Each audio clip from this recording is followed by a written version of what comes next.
दोस्तों, मैं आज आपके समक्ष दो बिंदुओं में वार्तालाप करने आया हूं।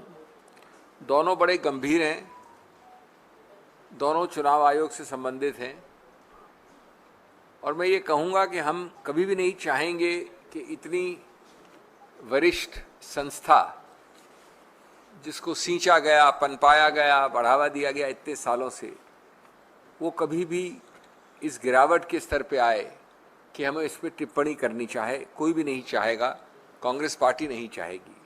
लेकिन ये कहना आवश्यक है कि कभी भी ECI eager and compliant institution नहीं बन सकता। ईगर एंड कंप्लायंट न बनना चाहिए, न बनने देना चाहिए। और चुनाव आयोग भी जब चुनने लगेगा, चुनाव आयोग जब चुनने लगेगा और वो भी को, तो दुर्भाग्य का वो दिवस होगा। और मुझे इसी संदर्भ में ये दो बिंदुएं आपके सामने रखनी है। पहली बात है कि बड़ी अजीबोगरीब चीज़ हो रही है। जवाब आया कल चुनाव आयोग का एक झूठी बराबरी, एक फॉल्स इक्विवेलेंस के साथ, और उसमें दो बिंदु कहे गए। एक कहा गया कि सभी को हिदायत है कि कम्युनल न हो, एक फरमान सा आया। तो मुझे ये प्रश्न उठा, कांग्रेस पार्टी का ये प्रश्न उठा कि ये किसी को संदेह है कि सांप्रदायिक भाषा, सांप्रदायिक चिन्ह, सांप्रदायिक तुलनात्मक चीज़ें, सांप्रदायिक वक्तव्य, घटे हुए गटर लेवल के वक्तव्य कहाँ से आ रहे हैं? पिछले 2 महीने से प्रकाशित हो रहे हैं आपके सामने, आप सब जानते हैं। उसके बाद हमारी कंप्लेंट होती है 26 अप्रैल को, और 27 दिन बाद, करीब करीब 1 महीने के बाद जब चुनाव अंत हो रहा है, तब तक माननीय प्रधानमंत्री, माननीय गृहमंत्री का कहीं नाम नहीं आता चुनाव आयोग के दस्तावेज में। पद के आधार पे भी नाम नहीं आता है। उनके ऊपर न चेतावनी है, न प्रतिबंध है, न नाम लेकर दोषारोपण है। और 27-28 दिन बाद ये एक उपदेशवाद वाला वक्तव्य आता है, और मैं पढ़ना चाहता हूं, मजाकिया लगता है मुझे पढ़ने से। दोनों अध्यक्षों को लिखा गया है कि आप अध्यक्ष महोदय अपने star campaigner, direct quote unquote, direct star campaigners not to make utterances contrary to the MCC. इसका क्या मतलब हुआ?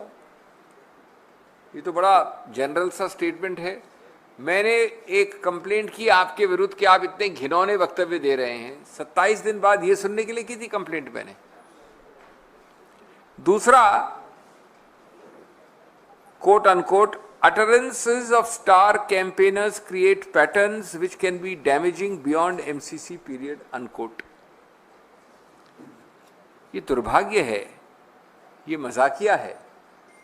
इस प्रकार के वक्तव्यों का क्या मायने है? ये तो प्रोत्साहित करते हैं कि कल परसों तरसों आप वापस वही करेंगे। इसमें कोई दोषारोपण नहीं, कोई नाम नहीं, कोई प्रतिबंध नहीं, कोई चेतावनी नहीं। तो ये भय कैसा है? ये हिचक कहाँ की है? और ये हिचक और भय सिर्फ जब नाम आते हैं माननीय प्रधानमंत्री और गृहमंत्री की, तभी क्यों उठती है? ये झूठी बराबरी किसकी? दोनों अध्यक्षों को लिख दिया फॉल्स इक्विवेलेंस करके। ये इस संवैधानिक स्तर की उच्च स्तरीय संस्था को शोभा नहीं देता। ये उसके संवैधानिक उत्तरदायित्वों के बिल्कुल विरुद्ध है। ये चुनाव आयोग है, किसी का चुनावी एजेंट नहीं है। It is the election commission of India, not the election agent of any party. क्या चुनाव आयोग के विवेक और तर्क में ये लेवल प्लेइंग फील्ड लगती है उसको? ये बराबरी की समतल जमीन का ये वक्तव्य है कि आप बांसवाड़ा में आप कहीं और घिनौने शब्द कह दें, आप गाली गलौज कर लें, आप स्तर ले आए गटर के स्तर पर, और 27 दिन बाद कुछ भी नहीं होगा इस प्रकार।